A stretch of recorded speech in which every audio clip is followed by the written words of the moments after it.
विशेषकर दिव्यांगों के लिए किस तरह की अरेंजमेंट्स हैं? देखिए, जैसा कि आप जानते हैं कि हर साल ही श्री माता वैष्णो देवी श्राइन बोर्ड की ये लगातार कोशिश रहती है कि जितने भी श्रद्धालु माँ वैष्णो देवी के दर्शनों के लिए आ रहे हैं, सबकी सुविधा के लिए और बेहतर से बेहतर कार्य हम करते रहें और यात्रा जो अनुभव है वो और यादगार भी बने और सरल और सुगम भी बने। तो उसी दिशा में आगे बढ़ते हुए चैत्र नवरात्रों के मद्देनजर जो हमारा फ्लावर डेकोरेशन का काम है वो काफी तेजी से पिछले 4-5 दिनों से चल रहा है। और अच्छी बात ये रही है कि माननीय चेयरमैन उपराज्यपाल जी 3 दिन पहले ही भवन पर थे और एक 5 मंजिली इमारत दुर्गा भवन का उद्घाटन उनके शुभ हाथों से हुआ है। और श्रद्धालुओं को ये एक एडिड सुविधा इस नवरात्रि में रहेगी कि जो रुकने की व्यवस्था है, जो भवन पे इच्छुक रहते हैं यात्री रुकने के लिए,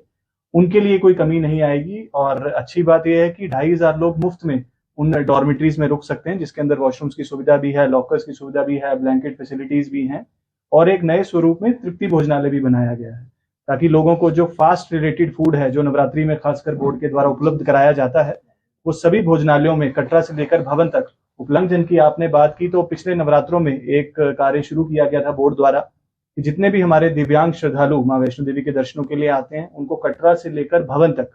पहले घोड़े का सफर या उनकी अगर इच्छा हो तो बैटरी कार की सेवा जो है वो मुफ्त बोर्ड की तरफ से उपलब्ध कराई जाएगी। उनके लिए एक डेडिकेटेड हेल्प डेस्क भी बोर्ड ने स्थापित किया है, ताकि भवन पर पहुंचने के बाद उनको प्रायोरिटी दर्शन के लिए भी कोई किसी किस्म की दिक्कत ना हो और बड़ी सरल तरीके से वो दर्शन कर कटरा की ओर वापस लौट सकें। इसके अलावा जो हमारा RFID मैनेजमेंट सिस्टम है, जो भी पिछले नवरात्रि से हमने शुरू किया था और सक्सेसफुली पिछले 6 महीनों से वो काफी मददगार रहा है यात्रा मैनेजमेंट को लेकर, यात्रा प्रबंधन को लेकर, तो वो RFID मैनेजमेंट सिस्टम भी हमारा इस नवरात्रि में उसी तरीके से रहेगा और 32 काउंटर्स बोर्ड ने अवेलेबल करवाए हैं इस रश को देखते हुए, जिसका अनुमान बोर्ड लगा रहा है। और हमारा जो डेडिकेटेड CCTV सर्विलेंस नेटवर्क है, उसको भी रिव्यू किया गया है पिछले कुछ दिनों में और सुरक्षा एजेंसियों के साथ बैठ करके हमने एक डिटेल रिव्यू किया और 2 कंट्रोल रूम्स बोर्ड ने स्थापित किए हैं, एक कटरा में और एक भवन पे, जिनको 24 घंटे मॉनिटर किया जाएगा, ताकि यात्रा जो प्रबंधन है बिल्कुल अनुशासित तरीके से कटरा से लेकर भवन तक आगे बढ़े और किसी किस्म की कठिनाई जो है लोगों को आमने चीजें जो इसमें हम करते हैं। सबसे पहला जो नंबर्स हैं हमारे, वो कोर्ट ऑर्डर के तहत फ्रोजन है और 50,000 की एक सीलिंग फिक्स हुई है दिल्ली यात्रा नंबर्स को लेकर के आज के हालातों में। और उस सीलिंग को मेंटेन करने के लिए ही जो RFID बेस्ड सिस्टम है जो लगाया गया है बोर्ड के द्वारा, जिससे हम हर सेक्टर की कैरिंग कैपेसिटी के हिसाब से ही यात्रा को रिलीज करते हैं, चाहे वो बाणगंगा की बात हो, भवन की बात हो, अर्धकुंवारी की बात हो, सांझी छत की बात हो। और इन सब सेक्टर्स में होल्डिंग एरियाज भी बनाए गए हैं, ताकि अगर हमें कभी लगता है कि यात्रा एक्यूमुलेशन भवन एरिया में ज्यादा है, तो उनको प्रीसीडिंग हॉल्टिंग स्टॉप्स पर रोका भी जा सकता है, जैसे वो सांझी छत हुआ, चाहे वो अर्धकुंवारी हुआ, चाहे वो हिमकोटी हुआ। तो इस तरीके से होल्डिंग एरियाज का भी जो है रिव्यू किया गया है और वो नंबर्स और कैपेसिटीज उनकी फिक्स की गई हैं। उसके अलावा जो भवन एरिया के अंदर एडिशनल डिप्लॉयमेंट होती है हमारे फोर्सेस की, चाहे वो हमारे इन्फोर्समेंट सिक्योरिटी के टीम हो, चाहे वो पुलिस और CRPF के जवान हो, उसकी डिप्लॉयमेंट को भी पिछले 2-3 दिनों में काफी बढ़ाया गया है। और उनका मकसद भी यही है कि जो हमारा सर्कुलेशन एरिया है या सर्कुलेशन टाइम है, उसको कम से कम रखा जाए, ताकि ज्यादा से ज्यादा यात्री कम से कम समय में माँ भगवती के दर्शन कर कटरा की ओर रवाना हो सके। हमारी जो मोबाइल बाइक्स हैं,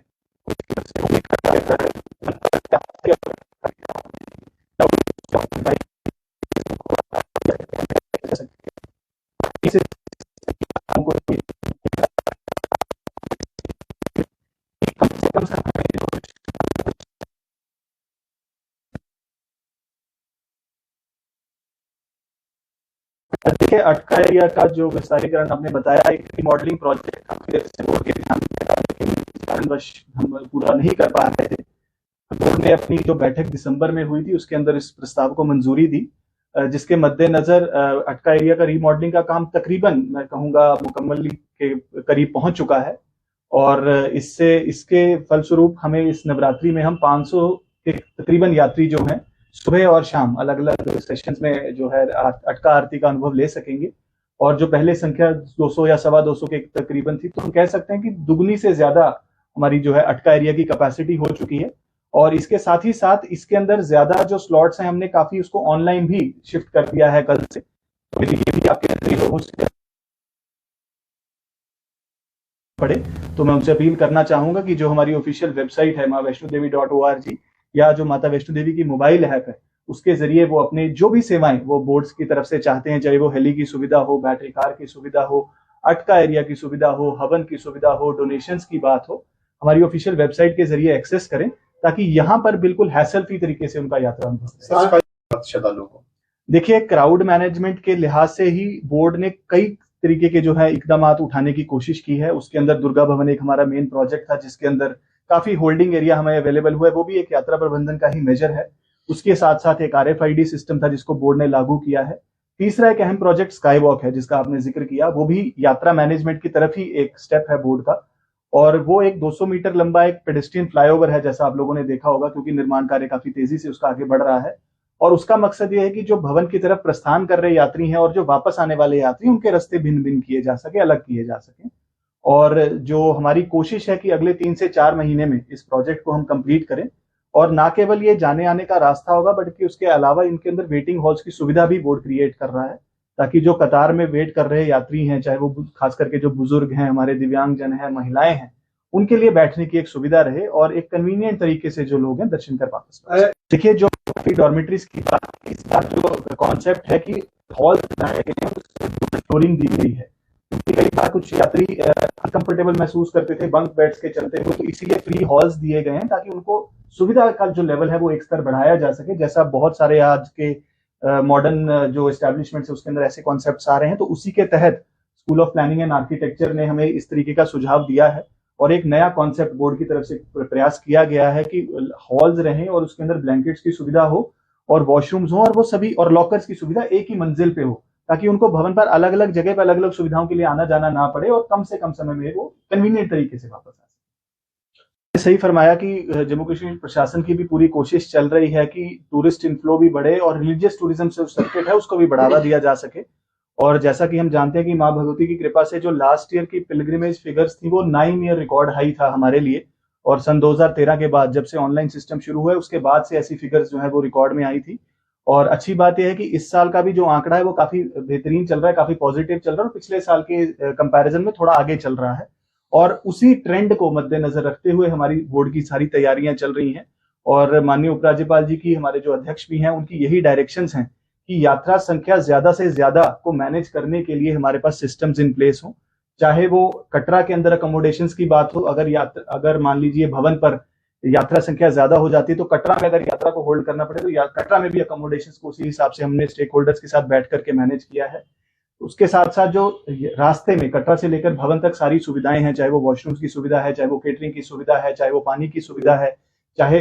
जो असिस्टेंस है हमारे सहायकों के द्वारा जो उनको दी जानी है अगर भीड़ बढ़ती है, उस सारी सुविधाओं के ऊपर बोर्ड ने जो है पुख्ता जो इंतजाम किए हैं। हमारे बहुत सारे सीनियर ऑफिसर्स को भी स्पेशल डिप्लॉयमेंट के लिए इन यात्रा ड्यूटीज के दिनों में भवन पर भेजा जाता है, क्वारी पर डिप्लॉय किया जाता है, सांझी छत में डिप्लॉय किया जाता है। मकसद कुल मिलाकर के यही है कि इन आने वाले जो 9 दिनों का एक हमारा त्योहार है, एक बहुत बड़ा पर्व है, उसको हम उसी तरीके से सेलिब्रेट करें, उसी तरीके से मनाएं, जिन उम्मीदों से हमारे जो यात्री हैं, जो देश विदेश से इस माँ भगवती के दर्शनों के लिए पहुंच रहे हैं। ऐसे स्पेशल कैटेगरीज के लिए जिनका आपने जिक्र किया है, तो उनके लिए एक स्पेशल काउंटर हमारे निहारिका भवन में जो है पिछले हफ्ते स्टार्ट किया गया है, और जिसका मेन फोकस यही है कि जो बहुत सीनियर सिटीजन हैं, या कुछ ऐसे दिव्यांगजन हैं, और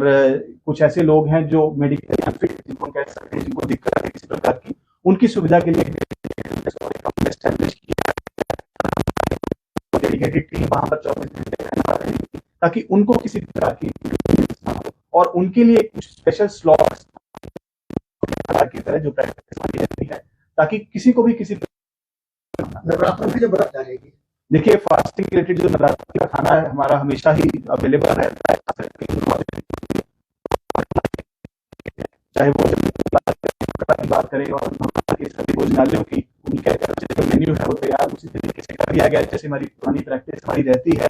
और कल से जो हमारा पहला नवरात्र है और हमारा शतचंडी महायज्ञ जो प्रारंभ होगा, उसके साथ ही ये सारी जो सुविधाएं हमारे यात्रियों को मिलनी उपलब्ध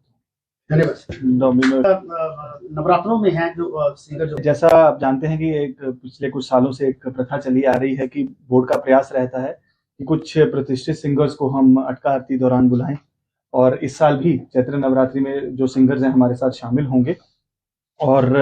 कल सुबह से जो है पहली प्रस्तुति शुरुआत होगी,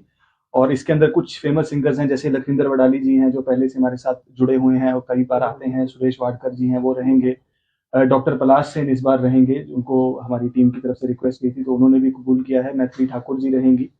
लोकल सिंगर्स को भी हमने इसके अंदर इनवाइट किया है, और साथ ही साथ जो गुरुकुल के बच्चों की प्रस्तुति है वो भी एक नवरात्रि में हमारे पिलग्रिम्स के लिए एक सरप्राइज एलिमेंट की तरह रहेगी। और श्राइन के जो हमारे लोकल सिंगर्स जो भेंट हमारे भजन करते हैं तो उनके लिए भी कुछ स्लॉट्स रहेंगे। तो हमारी कोशिश यही है कि क्योंकि अटका एरिया जैसे एक्सपैंड हुआ है और ज्यादा जो श्रद्धालु हैं वो लाइव एक्सपीरियंस इन सिंगर्स की प्रस्तुति का ले सकेंगे, तो वो जो सिंगर्स को इनवाइट करने की और उनको अटका आरती में प्रस्तुति देने की जो प्रथा है वो इस चैत्र नवरात्रि में भी जारी है।